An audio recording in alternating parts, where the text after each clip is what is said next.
Thank you for joining me in the Autoimmune Awareness Hub. Today I'll be creating this Hugs card with representing all the colors of the rainbow for the autoimmune awareness. I'm going to use the Gray Muse Hugs and You Grow Girls stamps, some cold pressed Strathmore watercolor paper, heavyweight cardstock for my card base is 110 pound black cardstock, and I'm going to stamp and emboss our image. And I'm going to stamp it with some VersaFine Onyx Black ink, and I'm going to emboss it with clear Ranger's Clear Detail embossing powder. And I'm just going to sprinkle it on, shake off the excess. Once I have it all there, all covered, I'm going to go ahead and heat set it. You'll know it's set when it goes from this dull to a nice shiny black. And then I'm going to use my Faber-Castell watercolor pencils to color in our images. I'm going to, of course, use every color of the rainbow, so I'm going to go ahead and start with our red here, and then I'll move on to my orange, yellow, and so forth. I did some blending on some of the flowers, so they're two-toned, like this first one here is both red and orange. And then I have some yellow ones and blue, and then the last one is like a blue and purpley color. And I left the green for all the greenery, such as the leaves and such, and some. Then I'll go in with the metallic color pencils to add a little dimension dimension or shadowing effect.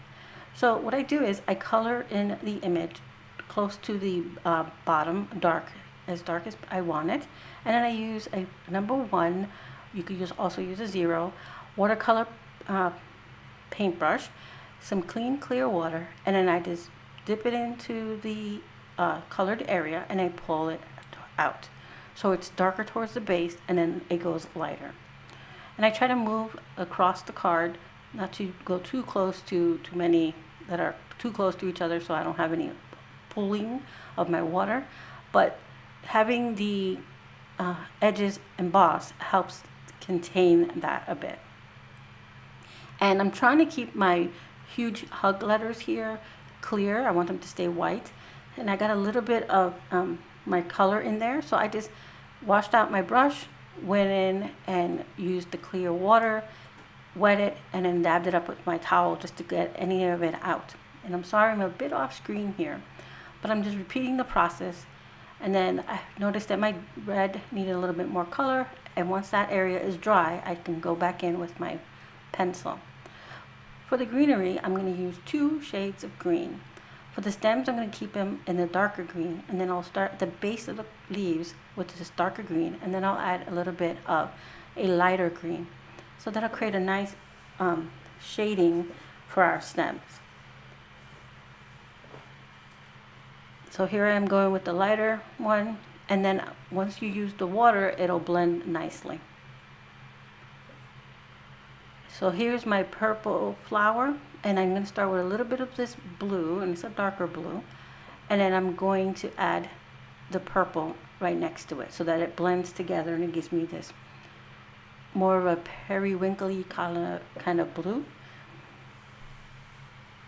And I just keep adding this, and then I'll have the bud, just the little flower bud just above the G. That will be my blue. It'll be just all blue, and so will the little berries just under the H. That'll be all blue.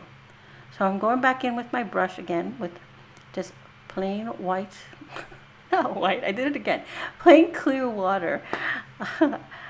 And I'm just going to wipe it onto my card panel.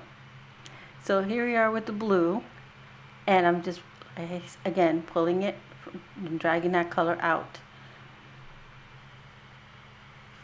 Cleaning up any areas that I got that I don't want any in there, blending anything else out that needs to be blended. So now I'm going to trim this panel down just a bit, about an eighth of an inch all the way around, because I'm going to mat it onto the black heavyweight cardstock. That cardstock is 110 pounds, and I just want to have a nice little edge all the way around my panel. And there's a little bit of warping on the watercolor panel, but not a lot. And that's because of course, the heat embossing. It will warp a bit in the water. But once you adhere it, it goes flat. I'm using some Barely Arts glue to adhere my panels together. Try to get that as even and centered as possible. And then I'll adhere that to our card base. And that's a 110-pound white card base.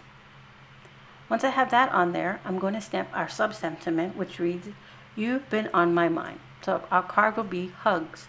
You've been on my mind. And everybody needs to hear that every once in a while, that they feel loved and they're not alone. And sometimes when you're struggling with autoimmune diseases, you do feel a bit isolated, and we don't want that. We always want to feel included. So here I'm bringing in the metallic color pencils, and all I'm doing here is adding little striations to the flowers and the leaves. They add a little bit of shimmer, but not without overdoing it, and it also adds some more dimension, because these are a darker tone than the actual watercolors are. So I just went ahead, pulled out the colors that best coordinated with our flower petals and leaves, and used them to add that. And it does have some shimmer, so when you catch it in the light, you have that nice little shimmer there.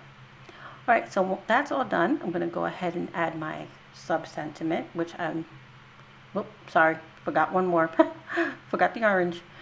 All right, so now I'm going to add my sub-sentiment, which I've used some foam adhesive on the back to pop it up.